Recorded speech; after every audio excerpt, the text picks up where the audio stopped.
course on medical biomaterials, we will continue on the topic of metallic biomaterials. Metals have a very unique property that is called the lattice structure. Okay. That means the atoms in the metal are arranged in certain fashion. Okay.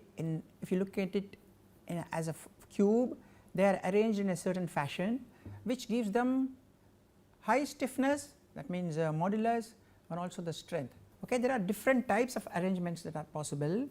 For example, iron, vanadium, chromium, neodymium, all these form something called a body centered cubic. That means if we take this as a lattice cubical structure, okay, then there will be atoms in all these 8 corners, as well as there will be one atom in the middle. That is why it is called body centered cubic. Okay. And this particular lattice is repeated, and that is how these elements will be seen as actually. So, if you keep breaking it to smaller and smaller and smaller, finally you will end up with this body centered cubic that will be repeated throughout. Okay. That is called the crystal structure.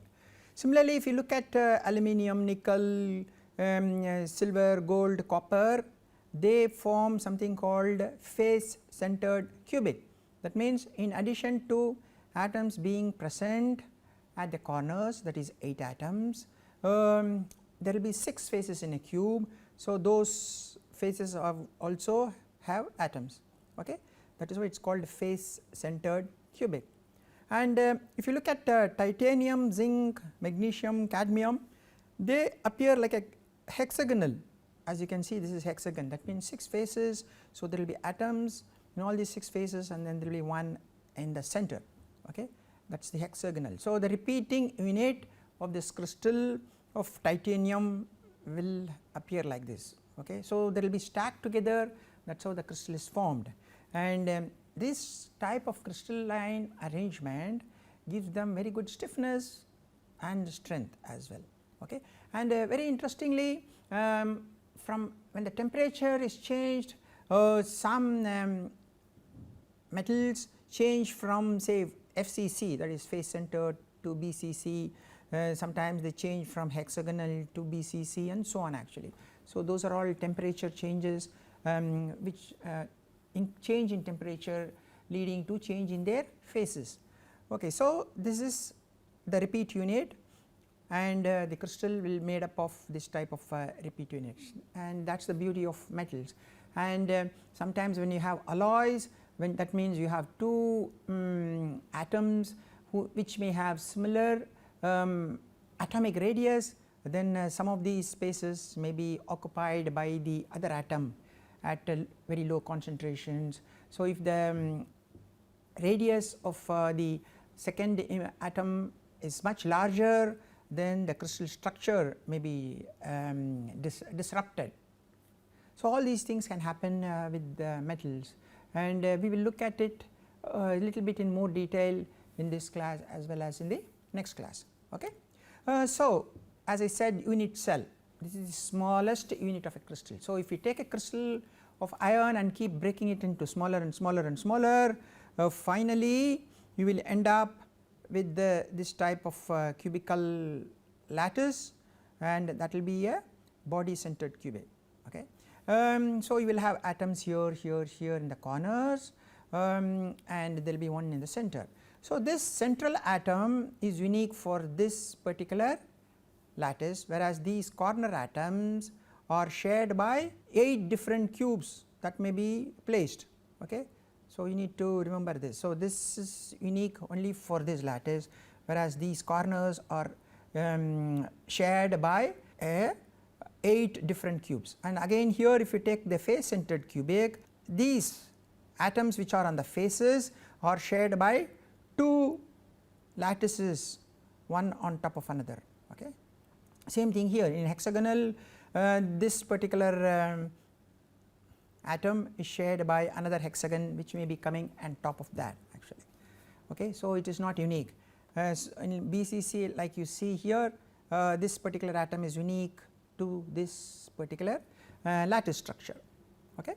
So, this crystal is repeated the so in a crystal this particular lattice is repeated again and again to infinite number of unit cells. Okay. So, this is called a unit cell. Now, this unit cell has 6 important parameters A, B, C, these are the 3 lengths, alpha, beta, gamma, these are the 3 angles. Okay. So, 3 axes A, B, C and 3 angles alpha, beta, gamma. Now, these A can be equal to B, can be equal to C, or A can be equal to B, but C not equal to C. Similarly, the angles can be 90 degrees and all equal. In some cases angles need not be equal. So, you can have different permutation and combinations. So, we will have different types of unit cells. Okay. So, all crystals will fall under that category. It is true for metals and also for say salts which are crystalline salts like sodium chloride. They will all fall under this family. Okay. There are only one set of family, I mean there are many sets of families based on the way their axis dimensions are, whether they are equal to each other or not equal to, and whether the angles are equal or not equal to, and so on actually. Okay. So, the beauty of it, so if your metal has a unit cell of certain dimensions and it falls in one family, then you can say that some of the physico-chemical parameters or properties may be similar. We will look at a little bit more in detail. Okay. So, this is called the unit cell. So, a crystal will contain infinite number of these unit cells, and unit cells can be defined based on the 3 axis length A, B, C and 3 angles alpha, beta and gamma. Okay. These can be described by a term that is called the Miller indices. Okay. This Miller indices, it describes the orientation of a plane in a 3D lattice. This is called Bravais lattice with respect to the axis ABC. So, we have in a 3 dimension the axis ABC, okay, and Miller indices tells you what is the orientation. Okay. The Miller index is a series of co-primer integers. So, it is all whole number, 1, 2, 1, 1, 1, 1 like that are inversely proportional to the intercepts of the crystal face or crystallographic planes with the edge of the unit cell. Okay. So, these crystal planes where it cuts these axes, that is what tell. Okay. That is what is the Miller indices. So, the general form of Miller index is H, K, L, okay, where H, K and L are integers related to the unit cells along the ABC crystal axis. Okay. So, we have the ABC crystal axis and H, K, L are integers, and we will know where they cut with each other. Okay. We will spend more time on this. So, you do not have to worry, it may appear very confusing. Okay. We will spend some time. So, in a 3 dimension, if you have a point in a 3 dimension, of course, it can be represented by HKL. Okay. So, if a point is there in the x direction, it is say 1 centimeter away, and in y direction from the origin it is 2 centimeter away, and in the z direction from the origin it is 3 centimeter away, then that point is called 1, 2, 3, right. This we have studied in our school. So, but if we represent like this, then it represents a plane. So, if it is represented like this, comma, comma, then it represents a point. Then if we represent like this, then we are talking about a direction from the origin of the 3 dimension, and if you are representing like this type of bracket, then it represents a family of planes. That is what it means actually, a family of planes. We will look at it in more detail. Okay. Now, 2 dimension, look at this. So, we have say A and B. Okay. So, you can have, this is 2 dimensions. So, we are having A axis like this, B axis like this. Okay. Direction is like this. So, if it is 3 dimension, of course, you can have a C axis which is perpendicular to the plane of this paper. Suppose this is the origin and the direction is like this, 3, okay, along the A, and here along the B it is -2 because it is going in the negative direction, okay, because B is going like this, A is going like this direction. So, for A it is positive, but B is minus. So, this point is 3 minus 2, do you understand. So, because the representation is A going like this, B going like this, that is why we call this as minus 2. So, this point is called 3 comma minus 2. Now, the Miller index for this, like I said, okay, they are representing a direction. So, we call it 3, 2 and there is a line on top and then we put a square bracket. Line on top means negative and then you need to put a square bracket. So, it tells you the direction of this vector. We call this vector, direction is represented by 3, 2 with a dash on top. When you put this, it means minus, and when you put like this, it means it is a direction, Miller index. Whereas, when you put 3 comma minus 2, that means it represents this point. Okay? And as I said, we this point we call it minus 2 because the direction for B is like this, direction for A is like this. If the direction for B had been this way, then of course this could have been a plus 2 point. So, that could have been 3 comma plus 2. Okay? Do you understand? So, because of the convention, the direction you have put A and B like this, we represent this point as minus 2. Okay? Now, we can have several parallel lines, right. So, for all these we can have 3 comma minus 2 as the vector. These are all set of vectors okay, which have this type of 3 minus 2 because they are all parallel to each other, they are all parallel vectors. Okay. So, now let us go to plane because in a crystal structure in a lattice we are going to have planes. So, for these planes how do we determine the Miller indices? Once you call it plane, it is going to be 3 dimensional A, B, C, right. So, how do we find out? Now, find out where the plane intercepts the 3 axes, the x axis, the y axis, where it cuts them. Okay.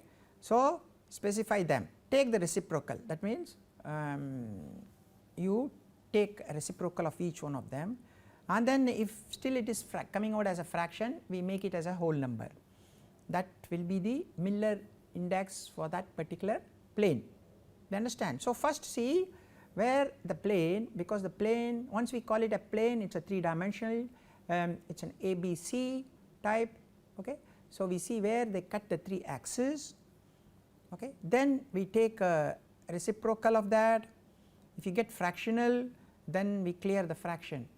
Okay.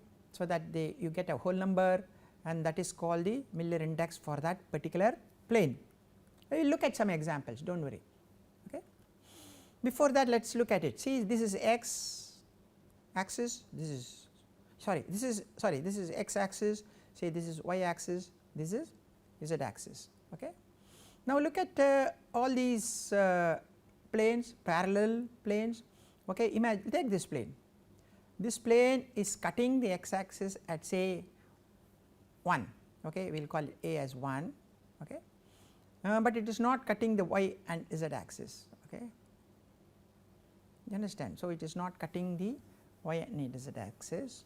So, 1 comma infinity, this is how this plane is designated, because it cuts the x axis say at A, whereas it is parallel to the y axis as well as z axis, it is not cutting that. So, we call this infinite. So, this plane is designated as 1 comma infinite. Okay. So, once this plane we know, so obviously it is parallel to the y axis, it is parallel to the z axis. Okay. Do you understand this? So, we can have several planes like this, which are all parallel to each other, okay, like this. So, we can have like this, like this, like this, like this, okay, but they are all parallel to each other. So, they do not cut the y axis, they do not cut the z axis. Okay. So, they will cut only the x axis at different places, say A is 1 means 1, then they may cut at 2A, they may cut at 3A and so on actually, okay, but they are all parallel to each other. So, their y and z directions are represented as infinity. Okay. Now, we can have similarly planes like this which cuts the y axis, but it does not cut the x and z axis. So, like infinity, 1 infinity, just like a previous class I said 1 infinity comma infinity.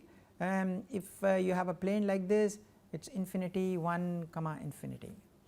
Similarly, we can have a plane which cuts the z axis, but it does not cut the x and y axis. So, it is parallel to x and y.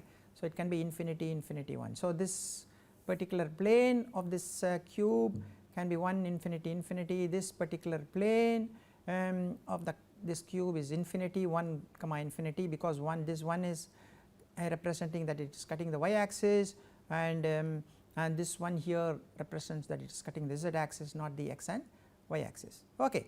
Now, how do we calculate the Miller index for each of these? We take the reciprocal.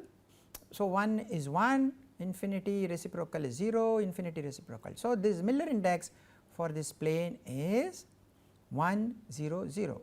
Similarly, say this is infinity 1 infinity. So, the Miller index of this plane is 0 1 0, because reciprocal of infinity is 0, reciprocal of 1 is 1, reciprocal of infinity is 0. So, we get 0 1 0. Look at this plane, infinity infinity 1. So, the Miller index of this will be 0 0 1, okay. Because Miller index, what do? We take the reciprocal of the parameters of each crystal phase, understand. Now, let us go into a slightly difficult problem. It is not so difficult, but assume I want to know the Miller index of this particular plane, the one which is marked in red.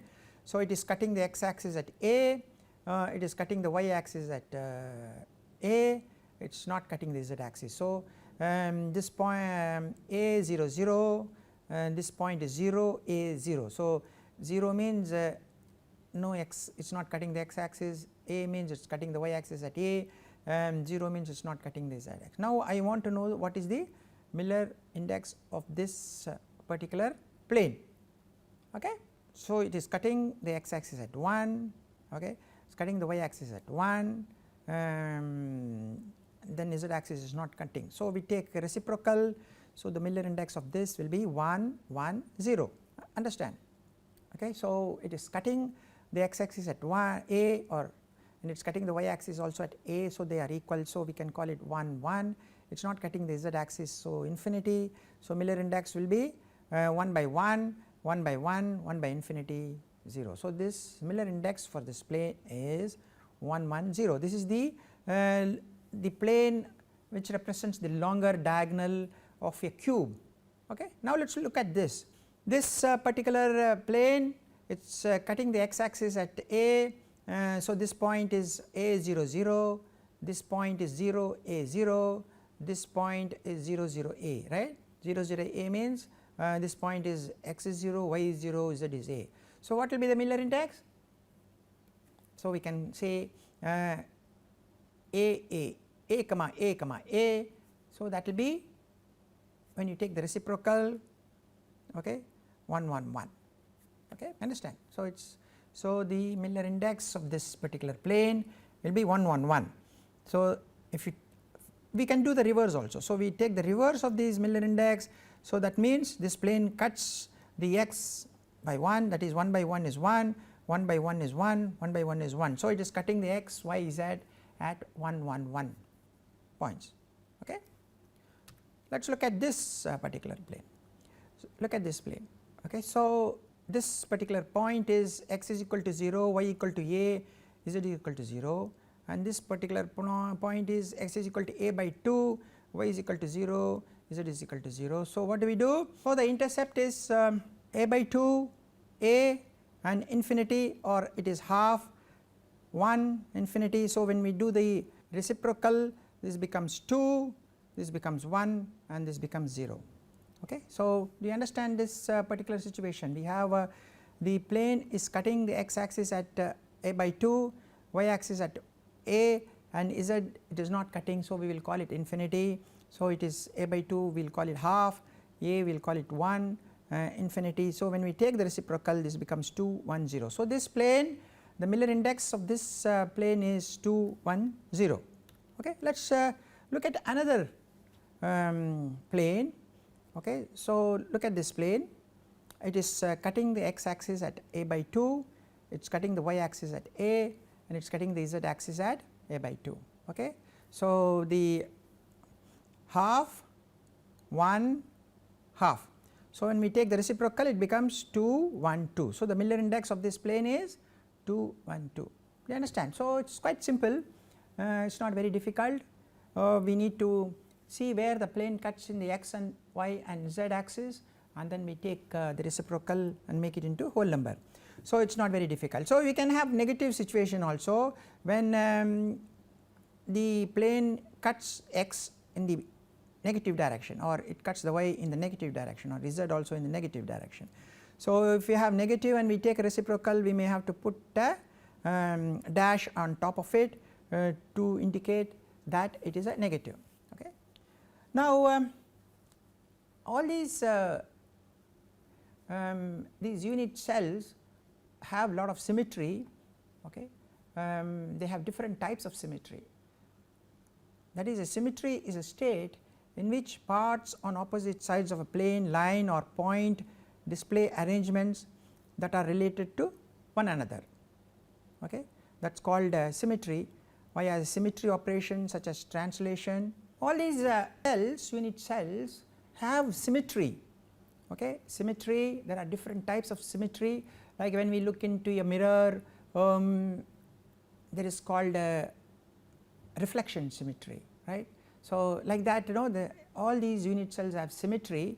So, it is very important to know what this symmetry means actually, and symmetry plays a very important role in grouping various crystals with similar physicochemical properties. So, what is this symmetry? This is symmetry is a state in which parts on opposite sides of a plane, line or point display arrangements that are related to one another through a symmetry operation such as translation, rotation, reflection or inversion. Okay.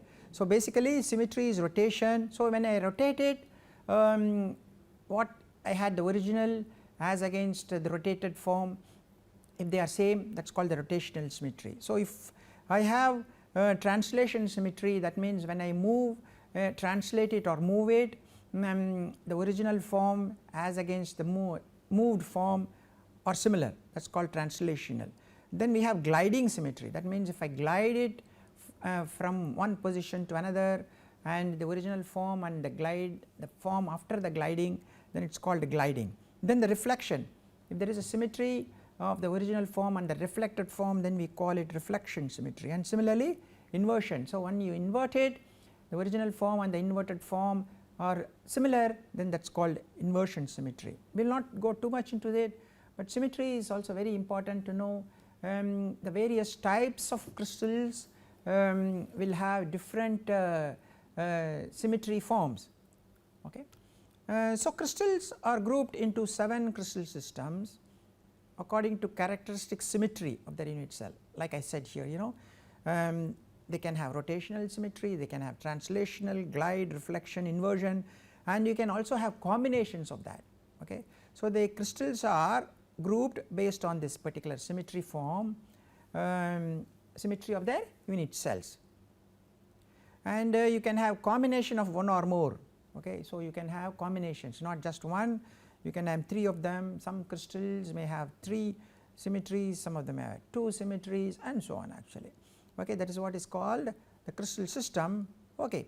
So, there are 14 Bravais lattices and there are 7 crystal classes. Okay. This data was obtained from this particular PowerPoint reference. Okay. So, there are 7 major crystal classes like cubic, tetragonal, orthorhombic, hexagonal, monoclinic, triclinic, trigonal.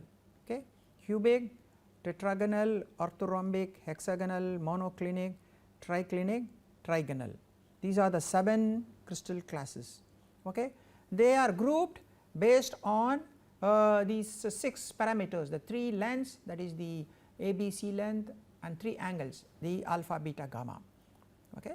Now, each of these form can have, okay, the primitive structure, that means atoms present only in their corner, or they can have a body centered, or they can have a face centered. So, when you do that, you end up with 14 Bravais lattices. Okay.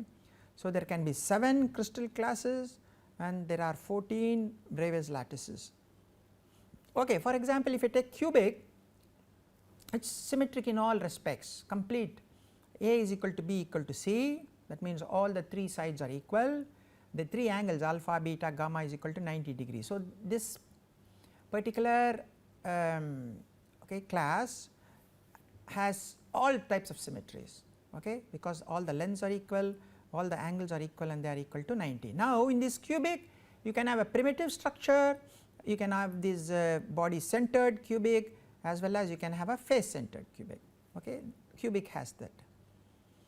Similarly, if you take tetragonal, you can have here in tetragonal A equal to B like this, but C is not same as A and B. So, instead of being a cubic, it can be like this, extended form, and alpha, beta, gamma are equal to 90 degrees. Okay. So, here you can have a basic form or primitive form, and you can have a body centered cubic. So, there are 2 types, 2 Bravais lattices for the tetragonal class. If you take orthorhombic, A is not equal to B, not equal to C, but angles are equal to 90 degrees. Okay, look at this. So, you can have a primitive form, you can have a body centered form, we can have a face centered form, okay. We can also have a side centered, that means the 8 corners are filled and only these 2 sides are filled, unlike the face centered where all the 6 sides you have atoms. So, this particular orthorhombic crystal class has got 4 Bravais lattices. So, that is why totally we have 14 Bravais lattices and we have 7 crystal classes. Okay. So, look at triclinic, this is the most unsymmetric system, A not equal to B, not equal to C, alpha not equal to beta, not equal to gamma, not equal to 90 degrees. Okay. So, there is only one form, that is called the primitive form. So, all the metals will have crystals which will fall in one of these crystal classes and one of these Bravais lattices. So, that is the beauty of metals, we can group them together, and if you are preparing metal alloys, if that means if you are adding another metal to another one metal based on the dimensions, it may go and replace one of these atoms, or they may destroy their crystal structure. So, we can sort of a priori design what type of impurity or second metal that can be added to the first metal to maintain property or modify property and so on actually. So, study of these crystal structure and crystal classification is very important in designing novel metal alloys. Okay. So, we will continue more on these crystal structures in the next class as well. Thank you very much for your time.